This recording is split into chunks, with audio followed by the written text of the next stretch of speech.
Greetings, fellow Gorehounds, and welcome back to a Blood Splattered vlog. I'm the Horror Guru. And I'm Count Jackula. And today we're going to talk about Strange Darling, the latest horror film by director J.T. Mollner. And this movie's very interesting. It's on the surface a cat and mouse serial killer thriller, but it's told in a non-linear style that is not only harking back to things like Tarantino films, it's also shot in a very 1970s style, evoking movies like the Texas Chainsaw Massacre or Last House on the Left. Yeah, in particular, like, the beginning is very reminiscent of Last House on the Left and Texas Chainsaw. It has a very similar, like, opening text crawl to Texas Chainsaw Massacre, which sets the tone for the rest of the movie. Yeah. But the thing that's really intriguing about this movie, we can't talk about until the spoiler section, because there's a lot of twists and turns in this plot and completely upend everything you expect from the movie. Yeah, this is a movie that is almost all spoilers. Yeah, which is partially why the movie is told non-linearly, because it can't be told any other way that wouldn't ruin it, if that makes sense. Yeah. The movie is divided into 6 chapters. It'll be a full chapter, and then it will cut, and it'll be like, all right, now that you just saw chapter 4, let's show you chapter 2. Yeah,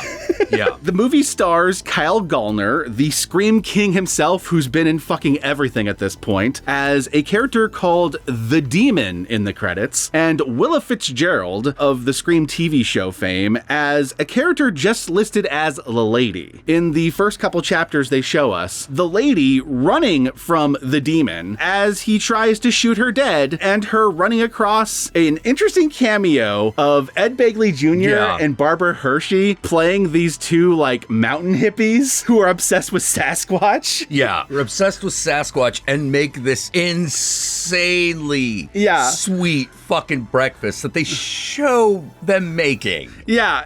It's an over-the-top breakfast that is both disgusting but also kind of enticing. The same way Tarantino films food. Yeah. Where he always films it in the most disgusting and yet it still makes you kind of hungry way.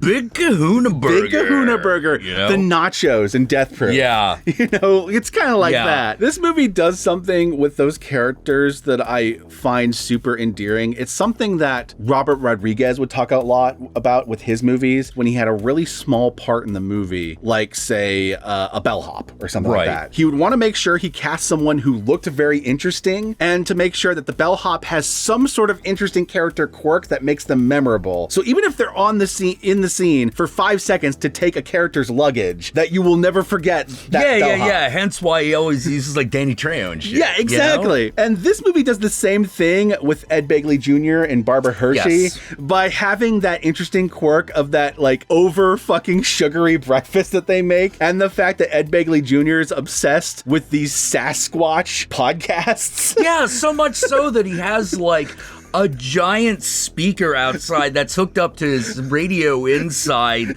that just plays the podcast on a loop, so when he gardens, he's still listening to Sasquatch podcast. It has nothing to do with the rest of the movie. No, it's just a character there's no Sasquatch in the movie. It's just a thing. I've watched one too many A24 films, because if a Sasquatch had showed up at the end of this movie, I would have believed it. I know. Like a Sasquatch showed up with a shotgun, like the Ram Man at the end of Lamb. Holy shit. That would have been amazing. It still would have been a great movie. I still would have been like, yeah!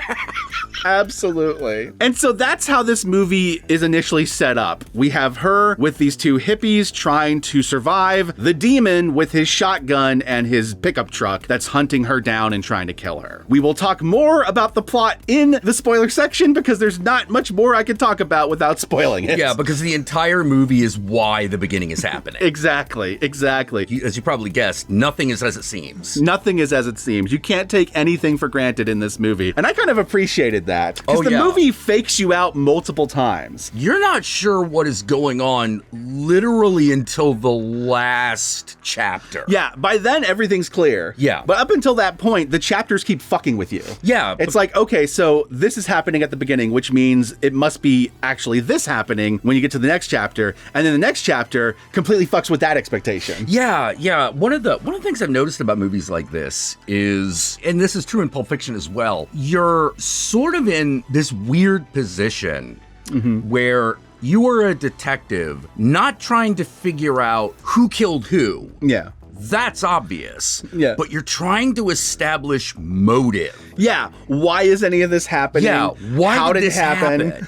Exactly. You know? Exactly. And that's where the movie keeps fucking with you. And the journey learning this shit is thoroughly entertaining. Like, you wouldn't expect it, but some of the most entertaining scenes in this movie aren't like the cat and mouse serial killer chase scenes. It's the scenes of the two characters interacting in a hotel room before it all happens. Yeah. Yeah, it's characters interacting with each other are absolutely the best scenes. You know, and it's completely 100% a result of really good writing. The 70s style cinematography and the old techniques also add like a dimension to it, but really it's the performances. Yeah, the performance and the filmmaking is top notch because like, unlike a Tarantino movie, this movie does not rely a lot on dialogue. No, that's the interesting part. It's got the Tarantino non-linearness and it's got the love of 70s cinema that Tarantino has, but its dialogue is a lot more like stripped down. Oh, it's way comparatively. Yeah, makes it different from all the movies that we were referencing earlier. Yeah, it means a lot of stuff is communicated in between the dialogue, really. Yeah, a lot of subtext. 100%. You know, a lot of subtext and a lot of retroactive subtext. Yes. Between the chapters, there are a lot of injuries and costume changes that happen, and so you find yourself going, How did she get that out? Why is she wearing that outfit now? And the thing that's really clever about that isn't so much the reveal of how she got it, so much as it's what tips you off that something else happened. Yeah, 100%. 100%. So, which the movie does a really good job of. You don't immediately notice. Yep. This is also a very kinky movie. It is. So go in expecting some weird sex stuff in between all the mayhem and murder. Oh, yeah. Let me put it this way. If you were like a kinky person and you hated 50 Shades of Grey, you're probably going to love this movie. Yeah, I could totally see that. That's the thing I think that's most interesting about the movie is that it manages to maintain this weird, creepy, almost romantic tinge to it, even when it's just people killing each other. Yeah, it is a romance with dire physical consequences. In that sense, it almost kind of reminds me of Rob Zombie, but like with dialogue that's a little less sweary. In tone, it reminded me a lot of 31, actually. 31? I could see that. Despite the fact that it's not a game, you know, like, but it still had that same sort of like everyone's fucking with everybody. It's not a literal game, but there is that kind of cat and mouse shenanigans going on throughout this. So it kind of feels like a game, even if it's not literally a game. Yeah. But it is 100% a puzzle for you, the audience, to piece together as the movie goes on, which is cool. Yeah. And it all falls into place perfectly, and I cannot recommend this movie enough. I fucking adored this movie. I knew going in that it was getting a lot of praise from the people who had seen it, but I didn't expect to love it as much as I ended up doing. Yeah, I was expecting it was going to be really good, but it was one of the best of the year, actually. Yeah, it was fucking great. It's an instant on my top 10 list. Yeah. You know, I don't know what I'm going to bump off for it, but it deserves to be there. This is the area of the artist. Yes, 100%. Of the true artist, where it's like, oh no, they didn't give you the movie you wanted. They gave you the movie you needed. Exactly. Woo! It is currently available in theaters. I do not know how long it's going to stay in theaters because it's a very small, limited release. But if it is playing near you, I highly recommend you check out Strange Darling. This movie is one of those gems that's going to fly under the radar with all the other big horror releases this year, and it's going to deserve way more love than it'll probably get, which is why we are signal boosting it now with our love. Yeah. Hopefully it will be on VOD soon. Yeah, when it hits VOD, I will definitely include it in an Amazon affiliate link in the description below. So if you're watching this way after the theatrical release, check the description below. I will most likely include a link there, and then you can just go watch it because this movie's worth the rent, 100%. Yeah, we'll do our best to let you know where it shows up. Absolutely. And now with that said, we're going to have to move over to the spoiler section because I do not know what else there is to talk about without talking about the spoilers. No. So here are the spoilers to Strange Darling.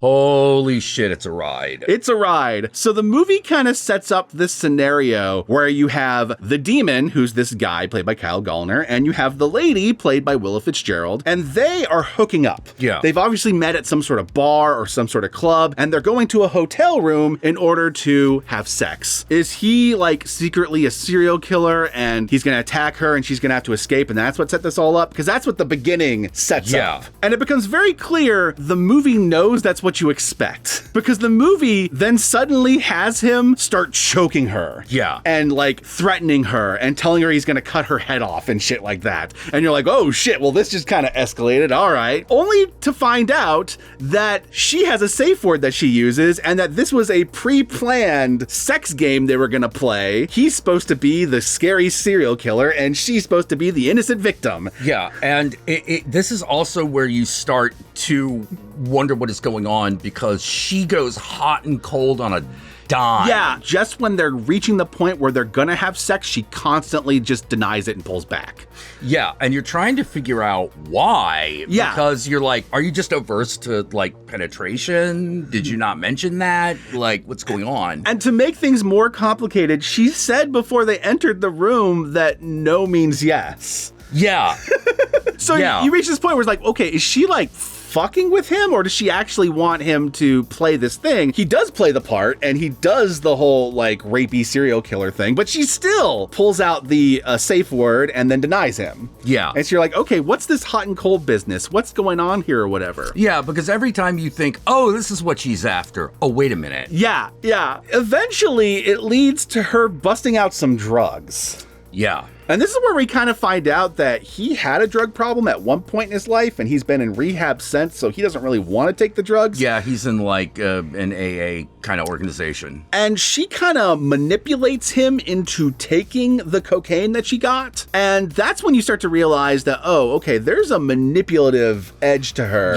Yeah, super manipulative. Because we kind of enter those scenes very protective of her, because we've seen that he's chasing her in the other chapters, we aren't necessarily expecting her to be as manipulative as she is. Yeah. Especially since they're constantly showing us things out of order, so they'll be showing us like him turning on her and threatening to cut her head off, and then cutting to them setting up the sex game. One of the things about the kink stuff that's really, really, really, really funny is that despite everything that happens, there is an acknowledgement and an adherence to the rules of bondage while they're doing it. Yeah, they do bondage pretty correctly. Yeah, they do it very correctly, which is why I was like, if you don't like 50 Shades of Grey, you'll like this.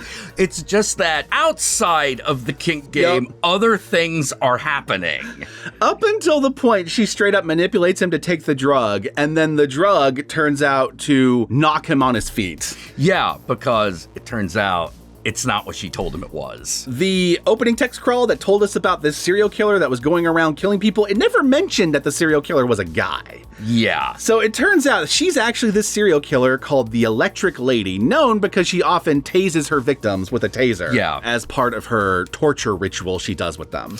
Yeah. And so this entire thing was a scheme to get this guy in the room and make him her next victim. But there's like an attachment she makes to him over the course of him being a legitimately nice guy that played by all her rules throughout the entire night. So she wants to prolong his murder. Yeah, she wants to keep it going, get the game going for a bit. Yeah. Because she's kind of into him. So it's very psychologically fucked up, but I was so in at this point in the movie. I was like, okay, the movie went from really good to amazing with this coin flip. Yeah, it did, because you do find yourself going like, oh girl, if only you weren't a fucking serial killer. You would have just found love. I think you guys could have worked it out. Like, I mean, the hot and cold thing would have been really frustrating, but you might have been able to work this out. If you hadn't been evil, could have worked that out. And the thing is, the flip happens after the movie has this moment where she's looking at him and suddenly we get these weird flashes of like red on his face. Yeah. She kills people because she sees demons everywhere. Yeah, she thinks that they are demons, like literally demons. Which is why in the credits of the movie, when it literally opens up and says Kyle Gallner as the demon, it's because that's what she sees him as, the demon. He's not a bad guy. He's actually a pretty good guy, all things considered. He follows her rules. He respects her boundaries. He does everything he's supposed to do. The only thing he does wrong that pisses her off is that he establishes his own boundary when he walks away in that one moment. Yeah. And, oh, dude, I understand why you're chasing it with a shotgun. Yeah.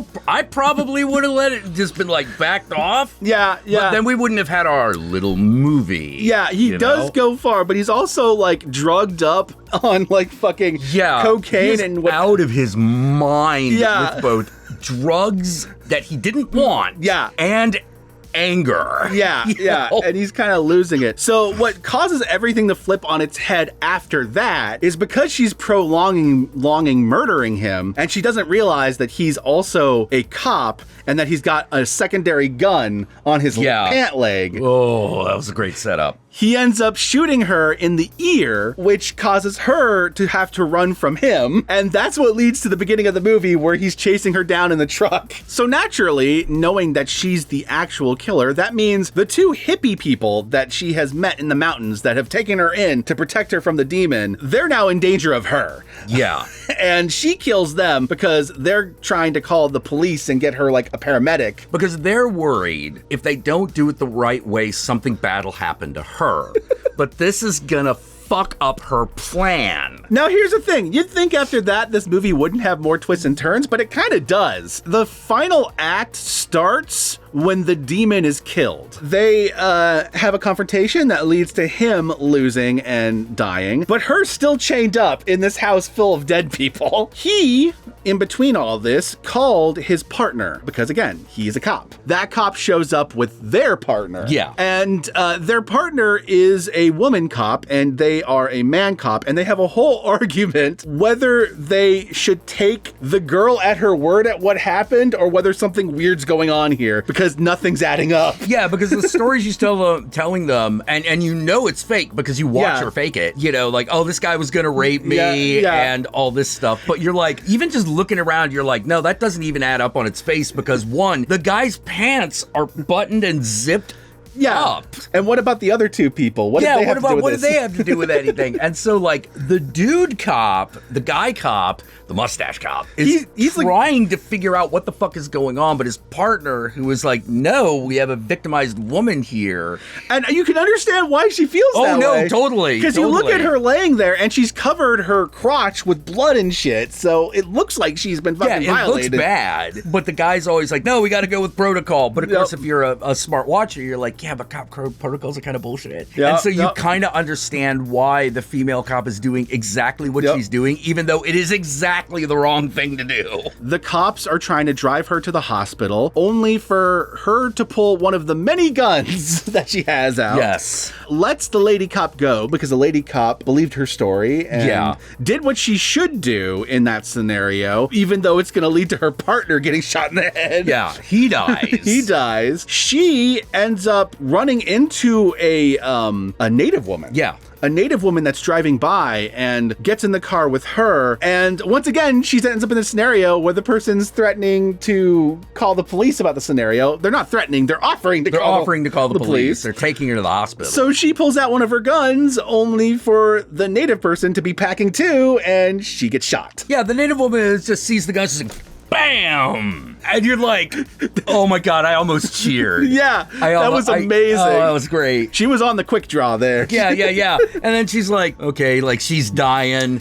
And then she just calls the cops. It's like, yeah, I've shot somebody. White lady pulled a gun on me. White lady pulled a gun on me. I shot her. Yeah, you might want to get out here. Don't know if she's going to last. That great poetic moment where she looks in like the car mirror and sees the demon in her own face. Yes. She was the demon all along. It was her the whole time. The thing I really liked is the man billed as the demon. The main and protagonist, because it flips a lot. The thing I like about him is ultimately when it comes down to killing her, he's like, I can't do this. It's wrong. It's wrong. I can't just kill you. And she's like, you pussy. And he's like, I'd rather be a pussy than spend the rest of my life in prison. Yeah, 100%. It does have that kind of 70s nihilism to it, with the exception of the chasing her down with the shotgun. Yeah. There's definitely, he's already like gone too far, but he hasn't crossed that final threshold into becoming a murderer. With the exception of that part, he's pretty much done everything he should do. Yeah. And he dies anyway. Yeah, he dies anyway. Yeah. Which is what makes it so horrifying. What I really like about the native woman at the end of the day is she is the one character who is not going to fall for any of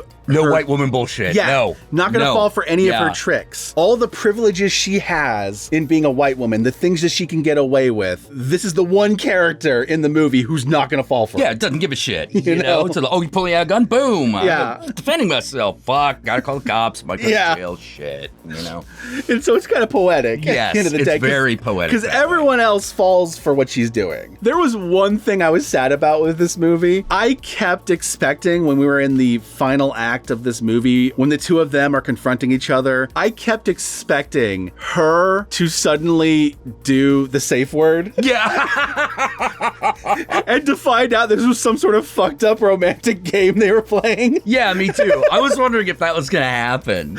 I was like, was this going to go natural born killers on us or something? Another ending I would have loved in the epilogue, if instead of the native woman, although I love that poetry, so I'm glad they went with that. That was great. I would have still cheered if like she had suddenly gotten shot, and then you look outside the car and it's Sasquatch with a shotgun, and he just runs off into the woods. And with that said, my fellow Gorehounds, where can I find you, Count Jackula? Oh, you can find me here on YouTube, where I stream every Monday, Wednesday, and Friday at 7 p.m. And I also play video games on Twitch every Tuesday and Thursday at 7 p.m. Right now I'm playing Diablo 4 and going through that one right now, having a pretty good time. So if you want to watch a Satanist play Diablo 4, come on down Tuesdays and Thursdays. Speaking of a demon lady. Yeah, speaking of a demon lady. That game is all about a demon lady. Yep. But unlike the demon lady in this one, demon lady in Diablo 4 is, while violent, also still misunderstood. True. Still misunderstood. It's a really good story. Y'all know me. I'm the Horror Guru. You can find me at the Horror Guru on Twitter, Twitch, Instagram, Facebook. Just look up the Horror Guru or Blood Splattered Cinema and I'll be there. Be sure to like, comment, and subscribe, and don't forget to ring that notification bell so you're notified of my videos immediately upon their upload. And if you'd like to help out either of us more directly, be sure to check out our Patreon pages. And remember, if you decide to go the Patreon route, even $1 a month can go a long way, but we will certainly accept more.